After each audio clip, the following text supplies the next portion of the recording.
ఓడిపోయాము. కానీ ఒకటి గుర్తుపెట్టుకోవాలి, గెలిచిన నాడు ఎప్పుడూ విర్రవీగలేదు విజయ గర్వంతో. ఓడిపోయిన నాడు ఏనాడు కూడా కుంగిపోలేదు. అలాగే ఈసారి కూడా మన జగన్మోహన్ రెడ్డి గారు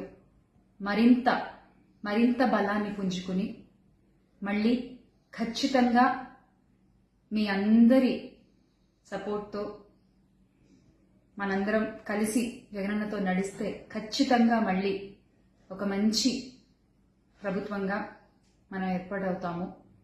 దేవుడిపై నమ్మకం ఉంచి ప్రజలకి మంచి జరగాలని కోరుకుంటూ ఎప్పటికీ జగనన్నతోనే అందరం కలిసి నడుద్దాము, మంచి చేద్దాం. ఏదైనా ప్రజలకి మంచి జరగడం ముఖ్యం. ఈ 5 ఏళ్లు కూడా ఆంధ్రప్రదేశ్కి ఎంత మంచి జరగాలో అంత మంచి జరగాలని మనస్ఫూర్తిగా కోరుకుంటున్నాను. జై వైసీపీ, జై జగన్.